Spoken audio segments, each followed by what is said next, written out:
ou SPK, né? Esse carinha aqui, 10 minutinhos de informação para uma vida de prevenção. Aguarde aí, vamos trazer um conteúdo legal para você.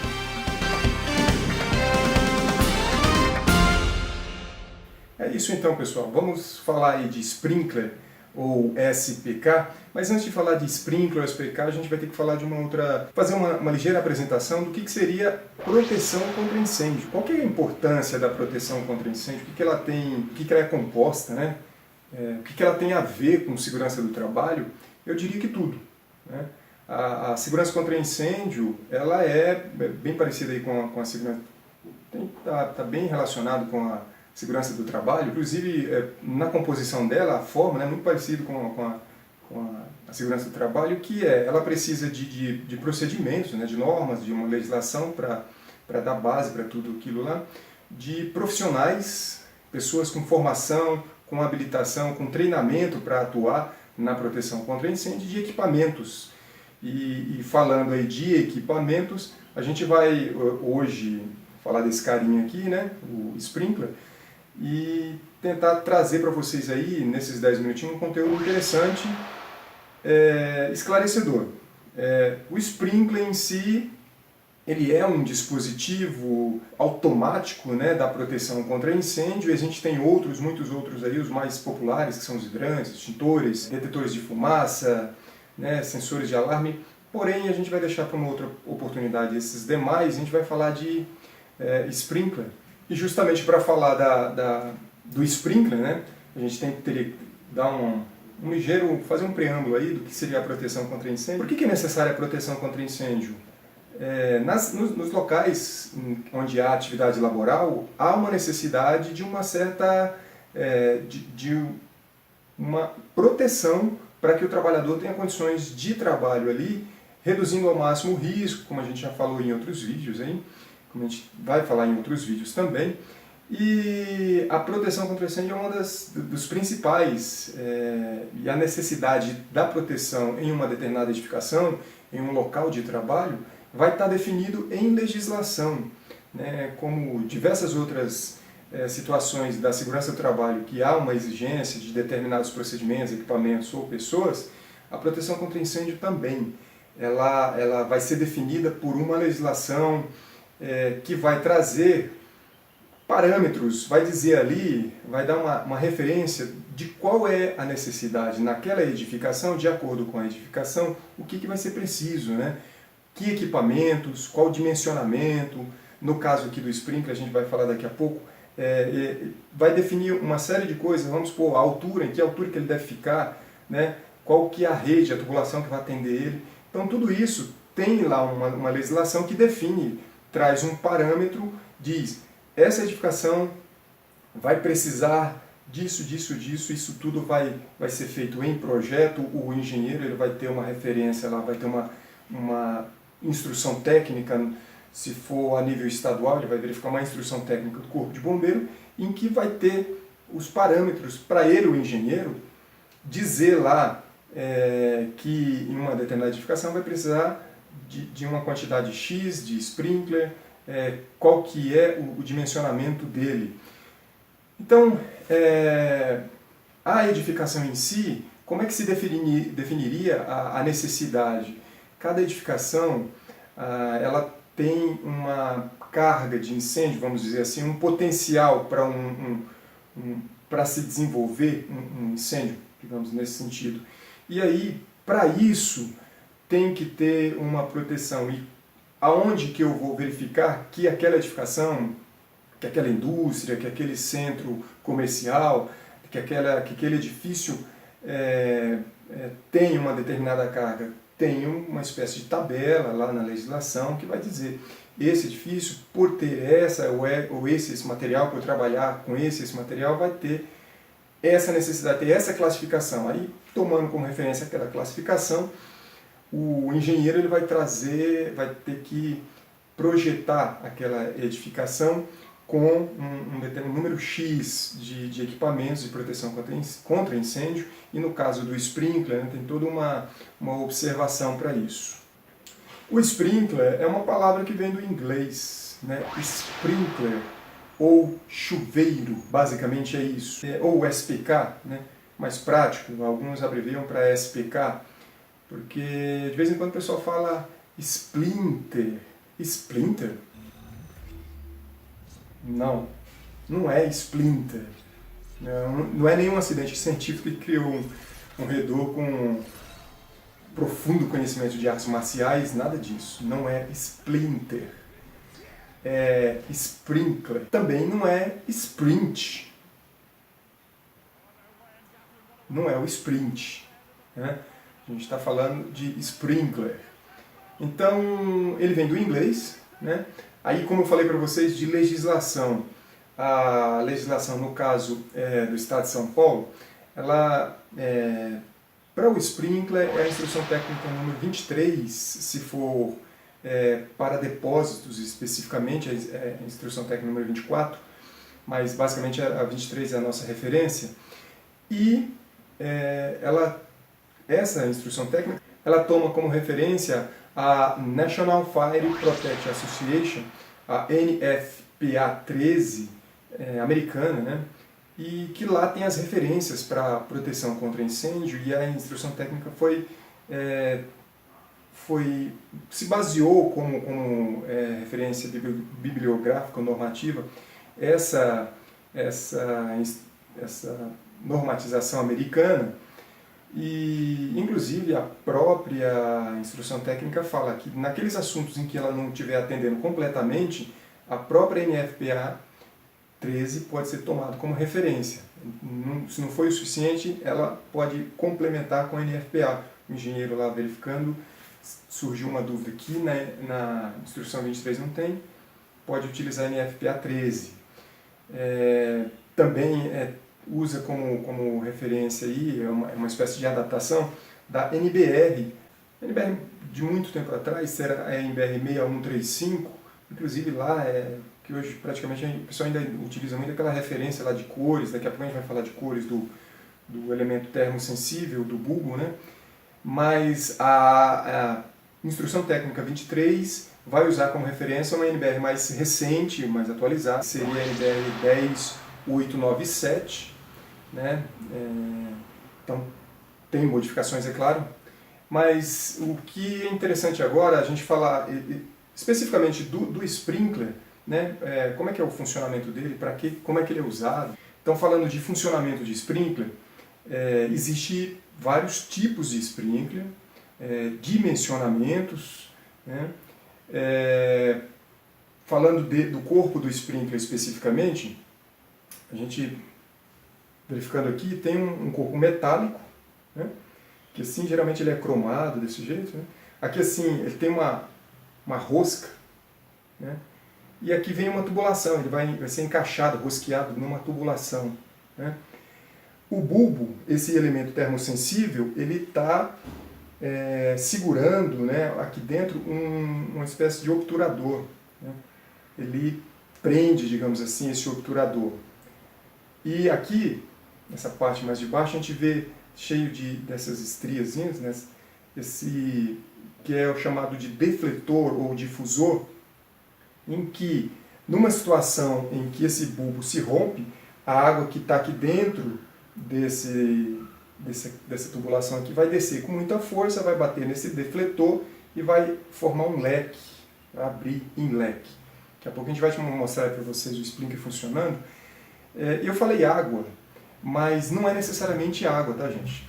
O sprinkler, existe, como eu falei, existe vários tipos de necessidades, dependendo da edificação. No caso, eu falei água porque a gente vai falar mais de água, que é o mais comum, né? Quase que, acho que vocês já perceberam aí, se for verificar questão financeira, a água vai ser mais barato, né? A grande maioria das edificações, das empresas, vai optar por água, até porque a legislação permite, então vai usar água. E também tem a necessidade, dependendo da necessidade, é a água mesmo que deve ser usada. Então eu falei de água porque no caso desse carinha aqui que eu trouxe, ele vai usar água, está rosqueado lá numa rede, tá?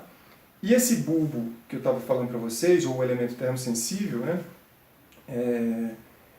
Ele é vermelho aqui, mas existe outras cores, né? A NBR ela traz lá entre outros parâmetros, uma faixa dizendo lá cada cor em que faixa de temperatura ele atua. Então, o que quer dizer isso? Então, falando especificamente do sprinkler, ele está lá na tubulação, está preso lá no teto, atrás dele tem uma rede, né? E se tiver um princípio de incêndio, ele, como já foi dito, ele é um dispositivo de proteção contra incêndio automático. Então todo mundo foi embora da empresa, não tem ninguém naquele ambiente especificamente, então tem lá um sprinkler, surge um princípio de incêndio, não tem ninguém vendo, aquele foguinho pequenininho, cresce um pouco mais, já ganha um pouquinho mais de volume, daqui a pouco é uma chama bem grande, o ambiente ganha em calor e começa a chegar a temperaturas que oferecem um grande risco para aquele local. Se não tiver nada, ninguém olhando, vai virar um incêndio de grande monta e aí tem que chamar o bombeiro militar ou o bombeiro civil no local para tentar fazer o controle disso, né? Ou o brigadista. Mas aí, por exemplo, esse aqui, se chegar a 68 graus nesse carinha, ele vai romper, ele vai estourar, né? Esse elemento, a sensibilidade dele, ele é termosensível, é sensível a 68 graus. Então chegou 35 graus, ok, 40 graus, ok, 45, 50, 55, 60, 65, aí quando chegar em 66, 67, ele já vai, 68 é o que diz aqui a normatização, se chegou em 68 ele rompe, abre, deixa cair ou solta o obturador que está aqui dentro, então sai água com força e vai controlar aquele ponto especificamente daquele princípio de incêndio. Ele faz um controle e, muito provavelmente, a extinção, sozinho, automaticamente, se não tiver ninguém. É claro, rompeu aqui, vai ter aí daqui a pouco eu falo direitinho um pouquinho mais, vai ter um sensor em algum lugar que vai indicar que houve rompimento de um sprinkler, uma válvula vai dizer isso, e alguém em algum lugar, que tem que ter alguém numa central de controle da proteção contra incêndio, vai saber que houve uma abertura de um sprinkler e alguém, um profissional dedicado, brigadista, bombeiro civil, o técnico de segurança, alguém vai lá e verifica o que aconteceu especificamente. Mas ele já vai fazer o primeiro combate, vai fazer o controle e a extinção, né? Ele já faz boa parte do trabalho se essa rede tiver bem estruturada, bem monitorada por um desses profissionais que eu citei. Essas cores aqui, no caso de água e no caso desse tipo de sprinkler, aí a gente tem várias cores.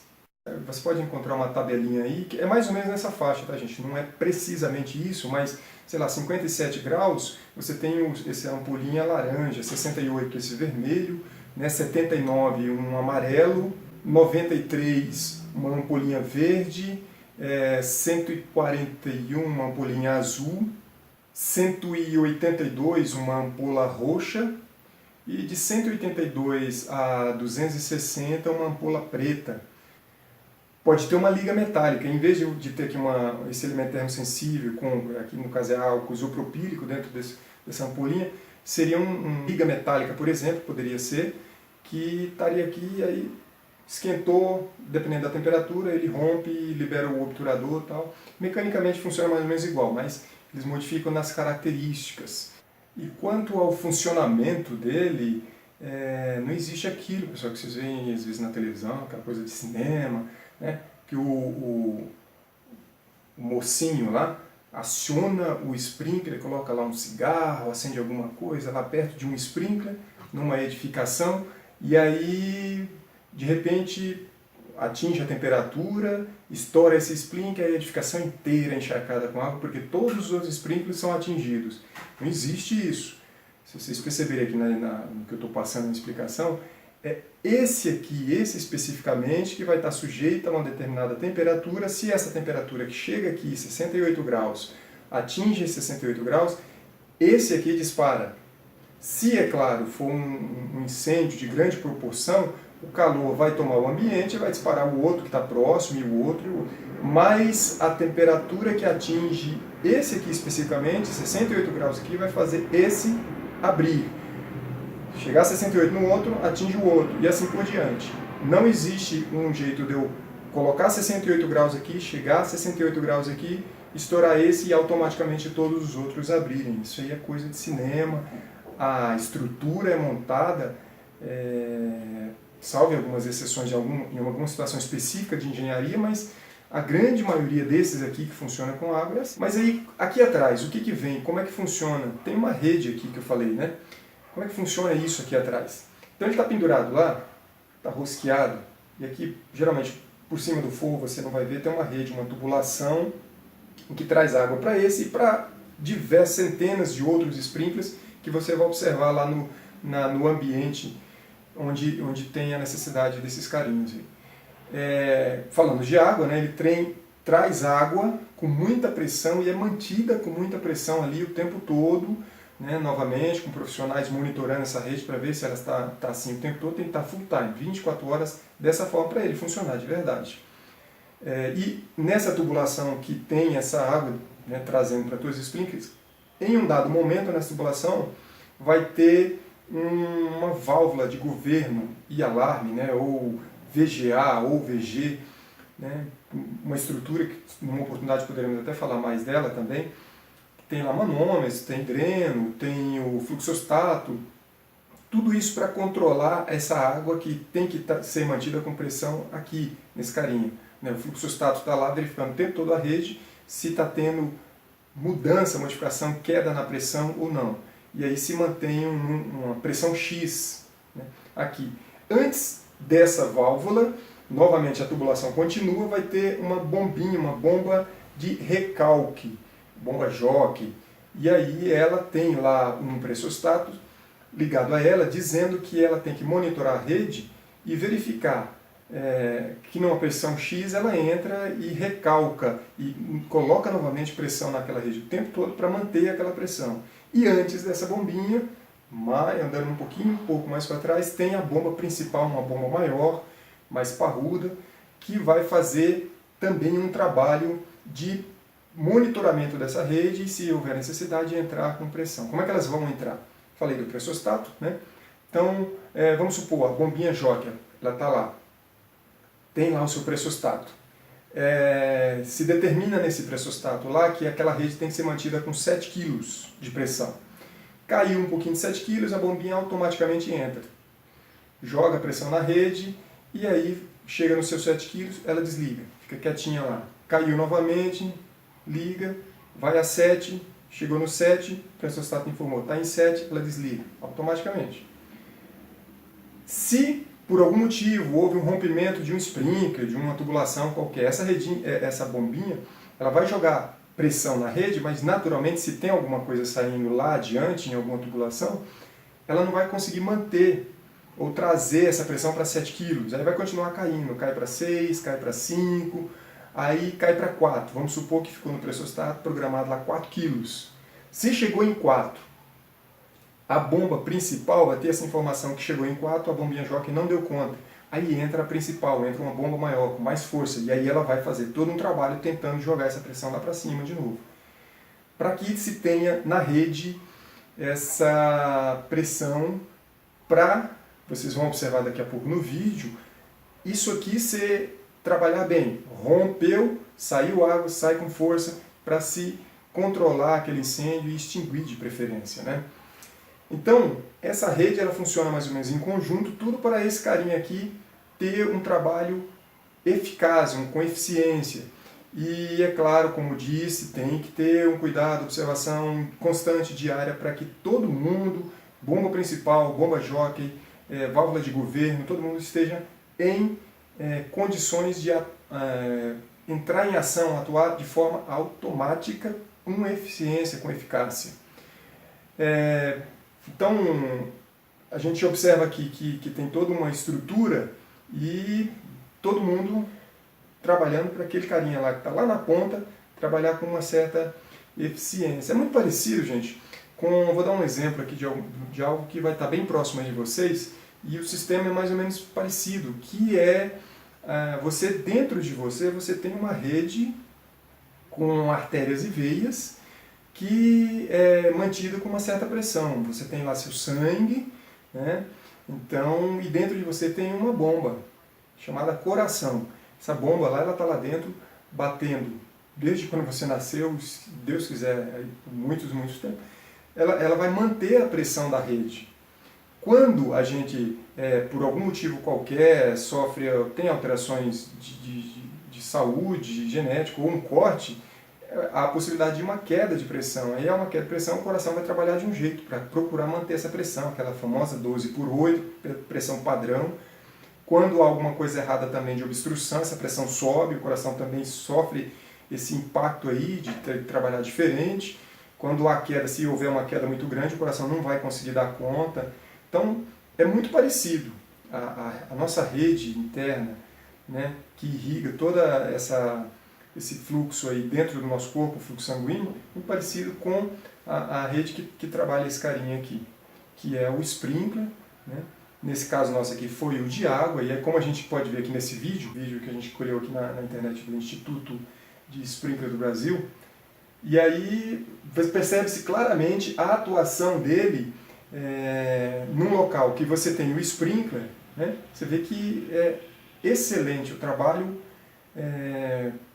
tudo que a gente precisa numa situação aí de sinistro, que ninguém percebeu, ele estando funcionando perfeito, ótimo, vai dar um resultado aí excelente. Não, na ausência dele ou do sistema não funcionando direito, aí a gente tem, então, como a gente pode observar, ele é muito eficiente mesmo. Valeu, obrigado pela sua visualização. Compartilha aí, gente, faz o comentário, se for o caso, entre em contato conosco para dúvidas, para eventuais dúvidas. Inscreva-se no nosso canal, aí vai estar dando uma força legal para a gente. Obrigado e até a próxima com mais segurança do trabalho.